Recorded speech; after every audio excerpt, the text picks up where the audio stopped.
When you say the name Habsburg, most people immediately think of this image. In case you haven't heard or seen this before, this fine specimen of a man was Charles II of Spain, one of the most powerful people in the world in his time, and so magnificently interbred that when he died, childless, drooling, and infertile, his autopsy apocryphally claims that his heart was the size of a peppercorn, his lungs corroded, his intestines rotten and gangrenous. He had a single testicle, black as coal, and his head was full of water. Now, obviously, we should take this description with a grain of salt, but it does give us a colorful picture of his health at the ripe old age of 39. I'm that Habsburg map guy, and this is a story that I've wanted to tell for a long time. It's a story of power, madness, and inbreeding, but it's also a lot more nuanced than most people understand. Charles was the product of about 200 years of cousins marrying cousins and uncles marrying nieces, resulting in this genetic wonder. How did this happen? Were they stupid? Surely they knew this was a bad idea. Yet they kept intermarrying within the family again and again and again, even as late as the 1800s. This video is going to explain how and why the Spanish Habsburgs went down this long road, a journey marked by madness, debility, and the eventual extinction of their line.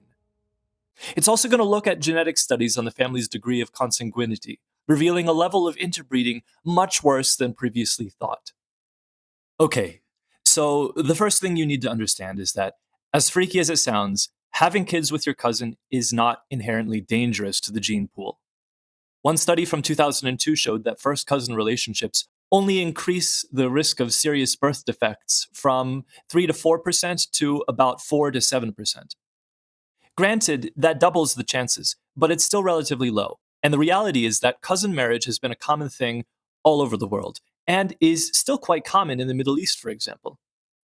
If your social network is limited to a village or small region, after just a few centuries of intermarriage, it's statistically impossible not to be distantly related to most people. It's for this reason that Icelandic people have an app they use to check consanguinity for dating partners. The second thing you need to understand is that cousin marriage has always been quite normal among European nobility. It's for the same reason as the village example. Elites marry elites, both for social and political reasons. We can see this all over Central and Western Europe during the medieval period. What changed during the transition into what we call the early modern period, around the turn of the 16th century, was the unprecedented centralization of political power in Europe around just a few family lineages.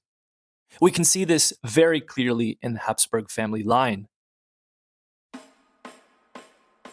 The Habsburgs were one of the great winners in medieval power politics. They were originally minor barons in the Alps, but were able to take advantage of conflicts within the Holy Roman Empire to gain territories and influence. Actually, their name probably refers to a castle or burg that controlled a strategic ford, or hap, of the river Aar in modern Switzerland. This success was in large part due to their uniquely clan-like loyalty and their strategic marriages. These marriages allowed them to inherit the kingdoms of Bohemia, Hungary, the lands which are today Slovenia, Croatia, the Netherlands, and Belgium, and then eventually the combined Spanish Empire containing the kingdoms of Castile, Navarre, Aragon, and almost the entirety of the New World. Basically, they played the game of European politics like a Crusader Kings player, always maneuvering and marrying with strategic aims in mind. But as more and more territories were acquired and more marriages with kings were secured, the marriageable gene pool actually became more and more insular. And using marriage partners for their inheritance and their power also meant ignoring features that most of us would consider disqualifying in a partner. An example of this was the marriage between Juana of Castile and Philip the Handsome of Habsburg in 1496. By the way, the fathers of both partners were probably the source of the facial features we'll see recurring later. This was a strategic marriage between the Habsburgs and the Spanish house of Trastamara to counter French power. This will also be another recurring dynamic. Fortunately for Philip, Juana's elder siblings and male relatives all died of disease or in childbirth, making her the heir apparent of both Spain and the unthinkably rich New World colonies. The problem here was that Juana was mad, and she spent most of her life confined by her father and eventually her son, Charles V. Now, Charles V of Habsburg was an unbelievably important person, and probably one of the most powerful people in the history of the world. His rule was the peak of Habsburg power, ruling over most of Central Europe, Spain, Italy, the Low Countries, and the New World either directly or indirectly. He and his siblings also set in motion the inbreeding cesspool that created his great-great-grandson, Charles II.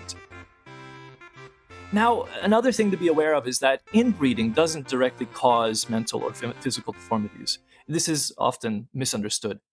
When a child is inbred, they receive a small amount of identical chromosomes from both parents.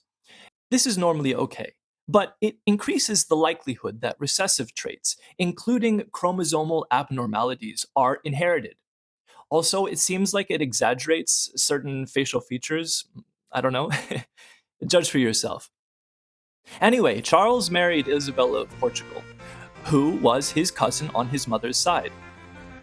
His brother Ferdinand, a quite capable man, by the way, was made ruler of the eastern Habsburg lands, including Austria. I swear he looks just like Adrian Brody. He was married to Elizabeth of Austria, also a cousin on his father's side, and they had a whopping 15 kids, resulting in a bunch more marriages and intermarriages. His sister Isabella married the King of Denmark, who surprisingly was unrelated. But here's where it starts getting weird.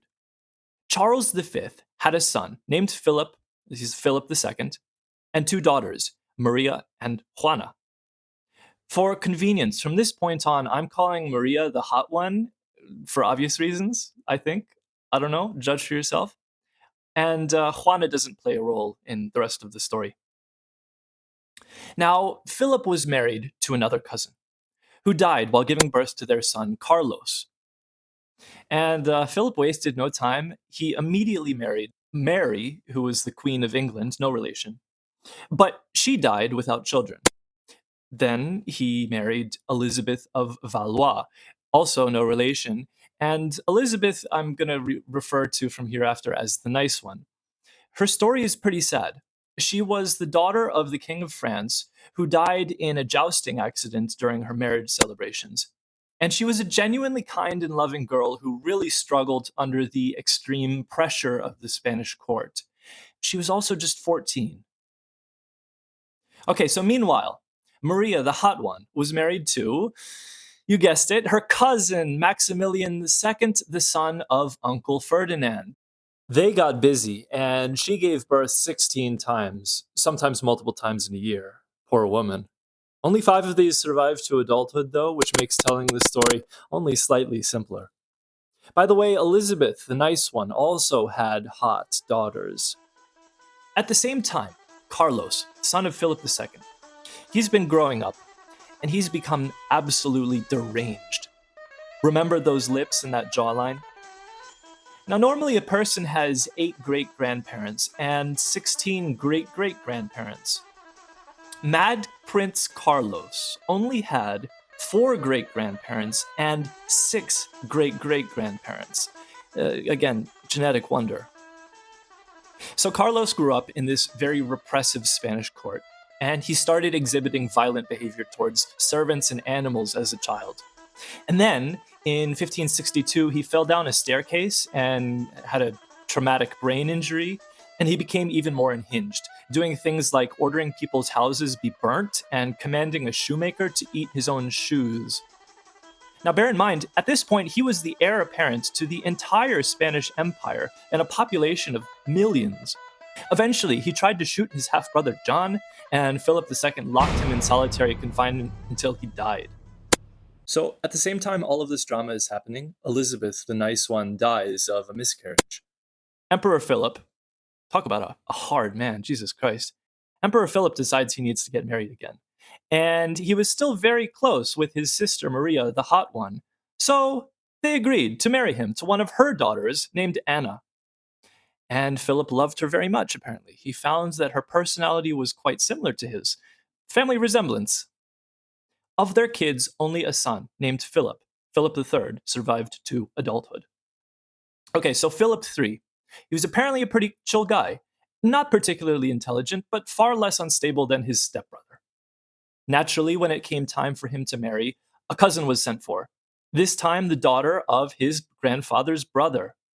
They had 8 kids, of which 5 survived to adulthood. One became king of Spain, another queen of France. One was married with the Austrian Habsburgs. One became a cardinal, and then one seems to have been ignored by everybody. Who he was never married, and he never really served any political role. He died at 24 of completely unrecorded causes. So Philip III, he was known as especially pious, but he was easily manipulated in palace intrigues and sort of just left the ruling to other people. If Philip III's mind was fine, his body wasn't, and he was frequently sick, eventually dying at 42. Next, his son Philip IV takes over.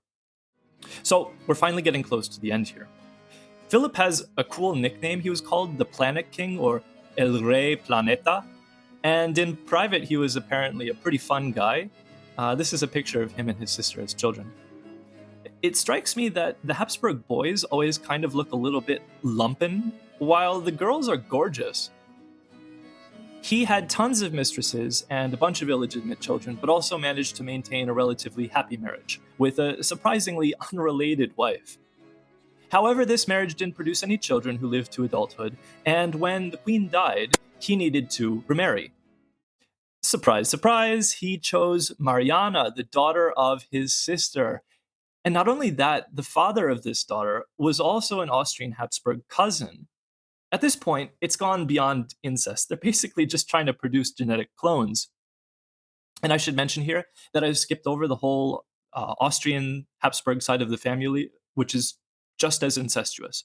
Between the Mad Queen Juana and Charles II, there were 7 cases of cousin marriage and 3 cases of uncle niece marriage. There were also at least 3 known cases of debilitating mental illness, and probably a lot more among children outside the line of inheritance. So, we've finally arrived. The child of this marriage was Charles II. He had poor health throughout his life, and his jaw was apparently so protruding that he had a hard time chewing food, resulting in digestive issues. It's also thought that he might have developed hydrocephalus, which is a swelling of the brain, as an infant due to maybe a herpes infection. Though these theories lack good evidence, he had sisters who didn't have these issues. And the reality is, he was actually a relatively capable ruler for most of his life. Diplomats and visitors reported that he was actually quite generous, although shy. Though he obviously suffered from frequent health issues, we have to treat reports about his awful health, including from his autopsy, very skeptically. This was the era of the Black Legend, when Spain's enemies in England and the Netherlands began to produce very effective anti Spanish propaganda. Anyway, he died at the age of 38, sick and unable to eat. That's quite young, but only a little younger than average for his predecessors. Really, what set him apart from the other Habsburgs, the Spanish Habsburgs, and what put an end to their line was his infertility. Rumors have always swirled around him, and I think that a lot of his genetic defects are certainly visually evident. But what really ended the Spanish Habsburgs, after all that ridiculous interbreeding, was inheritance law. They routinely had tons and tons of kids, and they produced untold numbers of illegitimate children. But since none of these could inherit, it was only a matter of time before one of the inbred heirs was unable to produce his own children. This is probably the biggest difference between the Spanish Habsburgs and other famously incestuous dynasties, like in ancient Egypt.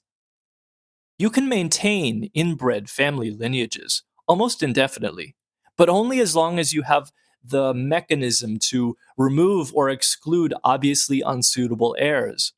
Philip died in 1700, meaning the Habsburg family managed to intermarry again and again and again for almost 200 years.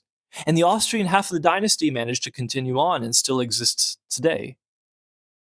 That said, it's clear that inbreeding had a terrible impact on the dynasty. One thing I haven't mentioned is that the Spanish Empire was in almost continuous decline after Charles V's abdication. This was partially due to macro scale economic and climactic challenges, But it certainly didn't help that many of these men were reluctant to rule and were controlled by corrupt favorites and palace intrigues. And if the overall goal of Habsburg intermarriage policy, remember, this was the whole point of the interbreeding, if the goal was to retain family unity and control over territories, it failed miserably. Before Philip's death, he named another Philip, this was a French cousin from the House of Bourbon, as his heir. This was an unmitigated disaster. And the Austrian Habsburgs spent almost 15 years fighting for their own family claimant to the throne. But France had no interest in being surrounded again. The War of the Spanish Succession is one of those 18th century wars that everybody sort of forgot about. But it's worth remembering. Philip's infertility resulted directly in the deaths of about 1.25 million people. And though the only slightly less inbred Austrian half of the family carried on, all that intermarriage continued to plague the family. Many of the Austrian Habsburgs were slightly mentally unstable. This ranged from being obsessively controlling and housebound to neurotic to extremely simple to eventually majorly depressive. By the way, the inbreeding didn't end with Charles II. In 1790, Francis II married his cousin Maria Theresa. And they produced a man who, when revolutionaries were marching to Vienna to overthrow him, asked his chief minister, "Are they allowed to do that?" In fact, the long-lived Emperor Franz Joseph was specifically chosen to inherit due to his mental and physical stability in comparison with the other men of the family. This didn't stop his son Rudolf from offing himself. He committed a horrible murder, putting the Archduke Ferdinand in line for the throne and precipitating the First World War.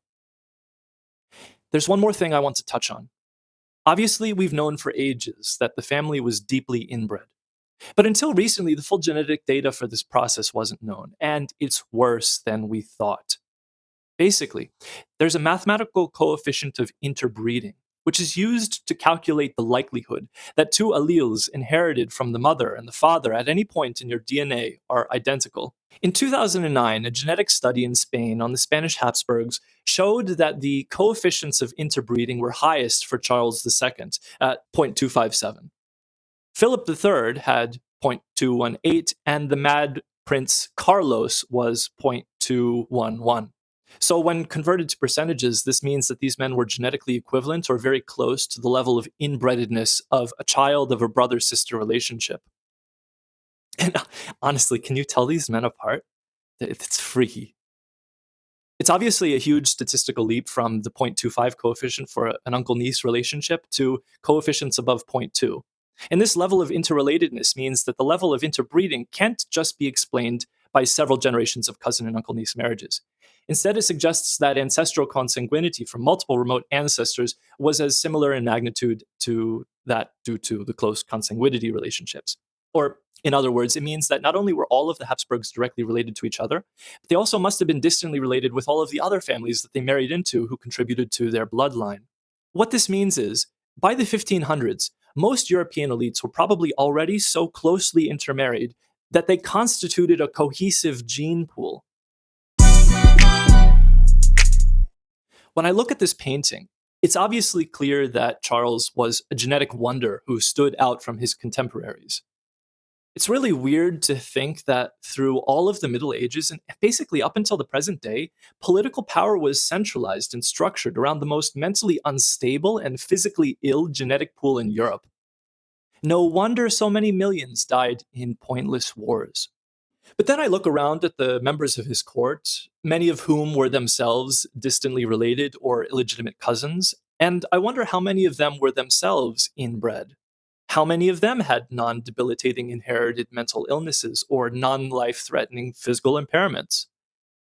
The Habsburgs stood out from the crowd, for sure. But the inbreeding that devoured their dynasty and stained their legacy was just an unhealthy exaggeration of broader European trends, and specifically a legal system that linked genetic insularization to the expansion and retention of power. It's probably no coincidence that the ultimate destruction of this aristocratic political system came at the cost of about 40 million deaths and casualties in a war fought between cousins. With AI growing and spreading, it's becoming harder and harder to find good history content here on YouTube. It's very easy to generate videos using fake images, fake information, and clickbait. But it takes a long time, many hours of unpaid labor for me to create content like this. So, if you enjoyed it, please leave a like, comment, and subscribe. Thanks.